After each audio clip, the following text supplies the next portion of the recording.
Hai bungo, Thaninjau. Oh, Thaninjau, karino nang bu hujik bu hogat riban he. Nungthin pugo ose nang tumduna lay bu hogalu ne. Aina ne posne kara thaja badusu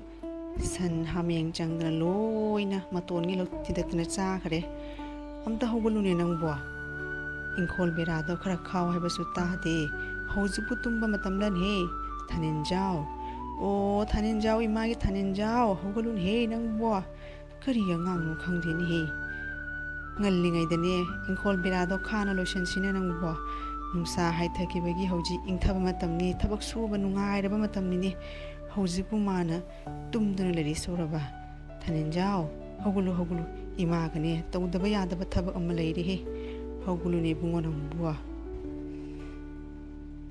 Hogulu ima gane tabak alu wama tawdra yadre he hoglo gari tawraki ima ngahak tang nungthingi tumbase karinu ima ne koi kawri de bo kari tawri haibanu hey ima na ne posai khara thabdo hameng san changdra loidna matona sathok do lore kayarak te suri mukhone sang na sari base adumna tawrabadi kadai degi posai hingdo oirani haigen he nangna ne inkhol bera khaw habasu ta de tawriba hayeng tawni hangchit tawni masien tawni na adum leibde oho adugi damakta ina haiba natro hameng san hingdo pharaga ne losal thama khangadabani mapu singdo la agane thihalaga dukane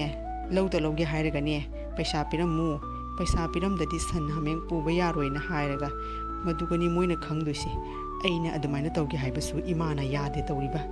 ado ekado haibano inkhol bera budi kharagene amuk changadi kam dawba imagine matang sada nungsi basigani hey mi gane singna bhauna dini nang bo kari ngang nu khangdini adumna tawrabadi nang mi do khana batare natro aduna ni iman ne tawnoin thinglibani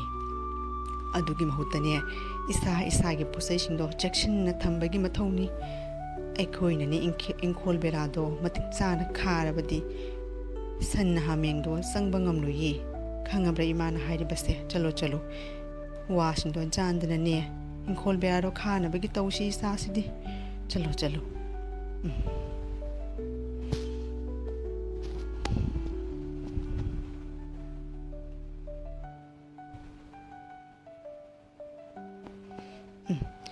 no ngan base phana kuiri ni aistu phana sangna tum tharura male tawrise kaithel sapa thingi batare e surja debai bungo nachana nai bunukshi biu lai ribi aigi damaktadi ishona tana te kana sulaite he prabhu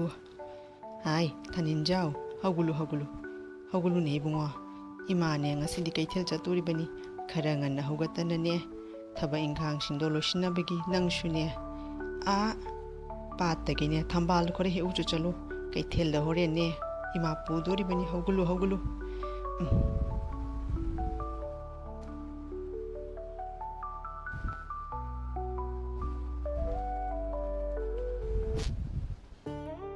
ine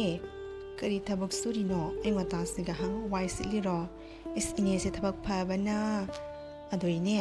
Thaninjau gi nupi amako ki thezeleban ine waroi daba ine hoigi sini samana do yamri bo kitang loge ine ko namuk singa ke aine dukan chatpa kauna lahodre ine hoi lei khut se smrit paire nungai te na ko a Thaninjau dane puthola ki ngahak tang ayo oh Thaninjau nang bu hogulu ne sini samana do khara puthorau he nanama kundo leine khara loge na lai thoro sa sidi puthoro imane simjit pai dana nungai tari he sangba puthoro ne ibungo nang bua adu ine awai bani ne Thaninjau gi nupi ama thina bagi tawsi ine na kaithel bu ka bane thabak pollution bane sak puthong bane thabak mayam do ine na mathan tana hona bada ine di wa bana buloirani Thaninjau dane nupi ama ne kok pusalaga la owen hairo hairi bani he ado masune thabak masama tawjradi nupi do hairuba yaba masana makong do leptri bani ne masu khalli bani khangde karam thodaba ado Sumbadi chumba haujikangine nupi singje luhongbabu hairubadine kari thabak tawi haina hana hangdoini ado Thaninjau gine yamna chana nupi ama leire ine nane hairabadi ina wado hotokpa yaba ine nastu karimta haidabadu gaistu mina leirabani haina ringe Thaninjau buthore Thaninjau namana wari basi udrani nangbo nupi ama kok pusalaga labadi namada awabado khara phagadabani he kaino nangbu namakanta nungsidrabani thabeng khangdo nang sukhara yausan biudana karino nganna hogalo ine tawri basti aidi onthongna nungai biti itema kundole adu haigena ingwata asgala iro atai waro binu itema gi wa thattana ngarang tadodo yu tingkhattana thaksalagane philda taduna lehori adu tadodo hakchang adi kesu tawde ko ngarangdi ondo thina ta lehori he kaidagi yuga thakpoteda haujikanine sanga sinane loin he mangbani ine makutene paisa bu khara paiba urabadine mamana basing sinane yu thaksi ne koi ho bastigane ipuroi basek mangbani masana ne amta nong mate he yumda yu thakpanate hekta mamana basing sinane kautho ga yu se ta pithakpa ekhoi ni pasna pangbaga kai haiduno khangde da ine ado pare ine aisune pare ine aisune hannabagi tawkiki ado Thaninjau nupi do yangna thinabagi tawsi ine se yamna ware ko tei masatli ko namuk leiragane singake ko sale ine salugige masigine nupi se ide onhokna sakta nungsigidre asumana tawna imadigi mana pose kyam lothokhrage mana lawgiba pose singje nongmata imada singakhrabro lawbatani ina uribase singbadi amatta ude nangna wana leiraga mana nungai no honna puba asumana khara ngangsinaraga imase yamna pangine ado mana aise thana dabagi type ta thabaka su dabagi type ta ngangi bada imana tuminna adum taaduna leiribado karigino imagi wakhalda aise thabak sudi aina khallibro haima hairone karigino imana adum taaduna leiribado miduna ngangido aine khoidawa yam sauningi ko ima hengi thabak amata sudane phamduna dum leini khangui ma hera Thaninjau nangsu kundolagi wabu wawina khalladana pangangang jebni khangamata su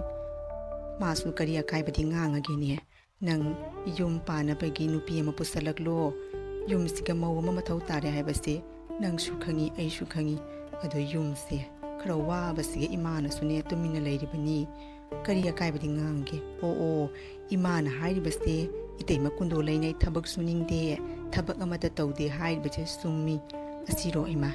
kaya tamabu phatriba ingangno yimuni nangondadi kanana thabak suningde hairagi nanga iga salaga natro yumse puri base karino nang ngang idu ngawrubra khangthini mina pangangang salaga manhi sawnaga tobini saw base pangbani ni bungo sawdaba tamu sawdragani mi bujoi tawgadori base khangabara chalo ngalli idani apate gi thambalu kar heuru chalo imane kai thela pukalaga yondori pani imane sainjang thongla selamge migi mawana ne imung manung kai ba yadi sa sidi chalo phana bani na khangadabani ko atumdane khanba yade chalo thambal do ngallinga te khara heuru chalo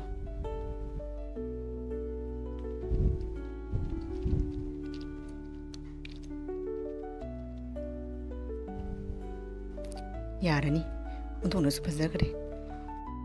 haima aidi phana koina butum mara mani ne tawrise masigi kadhanu pisaju bhaugatri kanadi koiruge haima pad astigalai bani pas dikananu ni kanagi masanu ni unhokna su masa phazagre da ko ni pas ni karimin ko bayanu kanagi masabu wiriba mamashne dabang lauron ondokno nuksigre ondokna pame dairi ni pas ya kanagi masjidi masak mato phazarabi nupi ama olagane daisabi amulak olagani pasa hekta pharage ondokna sunungsigre da hausimak leisabi ama hekta olage masak mato phazarabi olage he adugane ni pase pharage ngasidi khangani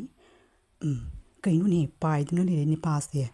khangi batare ni makhada kumtharo makhada paiduna te haujati yarani ni pase lak pangai rage hainaringida lakpula enheni pasdi kananu nangbo kadai dagino matau karamna mafam asda leramlibanu aigi ming thambal kawi aidi pata thambal hekpa lakpani aduga nangna kanano kadaidagino kari ming kauge aigi ming Thaninjau kawi aidi thangnaba khunsi gaigini pata thambal he ugena lakpani aisu numit kudingi mafam asda thambal hekpa lae ado nahan khaidi phangnade hayengdagi di ngana laaga pata punna thambal hekminarasiko masigi ei gada haujubo hogatribo nasado manam thiri hogulone sakthi bisidi sakthi bi kaina nangna kyam phajaradna ingondagi phajadabi wafam natine khara ngan hogulune ngan hogalapatine kana ba mayam phangbani salo nasado nam thire iru thoro chalo sakta siga yahaudo khara ngan hogat patamune khangabra kari kana ba phanga janu mana ngan hogalaga ingonda kana ba phangna bai ngan hogalu kaina khoi che jobisna ngang ba wasdi ima ngasidi aina ne pat thambal hek pasatpada masak mato phajarabi leishabi amasu mafam adudane thambal hekane na lakbe wani masaktini khuphaja ma haishni bo kane dingas dingan na hogalaga pat thambal hek pasalu khike aishu mathunda tanage kanano yenge masti nangdi yamna ngan hokatuna leirami aidi ngasi hokra thengkare ado nang ibung airam ni banatro lao punnane pate thambaldo hekminarusi aine thambaldo amamam tanaini heklakke adugane thambal singdo nang tasalagane thumu usda hapsulu ekwaini gi punna horen tongan yanthoknaraga loiredana ko adudi ai thambal se heklage ko thambal su hekpa loirabanina ngihakhtang mafam phajaba mayam lei koirusira nangdi amata uram khiroi ado ngihakhtang koirusi mafam ase phajadra yingu aidine mafam ase hek largane mafam asda kuye nungaitra mafam ase santi lektra yingu hoine ondhokna su phajagare nahan makai aswam lakpada sujam phajam mafam lei haibadi ai khangbu khangude aduga asisu phajadra mafam asidi khwaidagi aina pamja mafamni awi kaino ni wiyensna asu wangna iri mu engondagi no wangna lei angakpani ni mafam asda lei posi kudimaksidi angakpagi mafam ni nahan makai amuk phawba udaba posai ngatani mafam asda aina ubhanglibase karino ni he Thaninjau du thambal hekane na sakhraga ima lakpulai hai Thaninjau karino nangna thambal hekpa sakhraga hojikta mahalesha imari Chechobia nang nane khangnari bani pado aisu amuktang khangna lukaino masak to ondok na phaja khare ado ai ga sune khara khangna haloba ai suni pado yade ni pado gane khangna ba yade ko aina hari basin he khangna ba kadu yin ai di khangna ni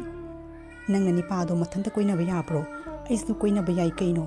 he khangna handra bane ai di ni aseng ba loi haidok toini he haidok laba aina nang bune kari tawi yingu khangabra aina yade hairabadi yade ko aidi khangna ni sali matlab adi gharwali haibado nang khongdro aidi ne koina ni nangna yadrasu karino ni ngasidi ondhongna thengleda nahan makai di ngan lakpani karigino mana handa kharani se mata thambale pa matalaktrisibu kari dobe yaurajanu ni ibungo choba aina ni haksang amlakti base phanadi kuire ni khangdi kamai tawdeba adugi damakta aina hidak to sana yangna phanabegi haibasu imana yade tawriba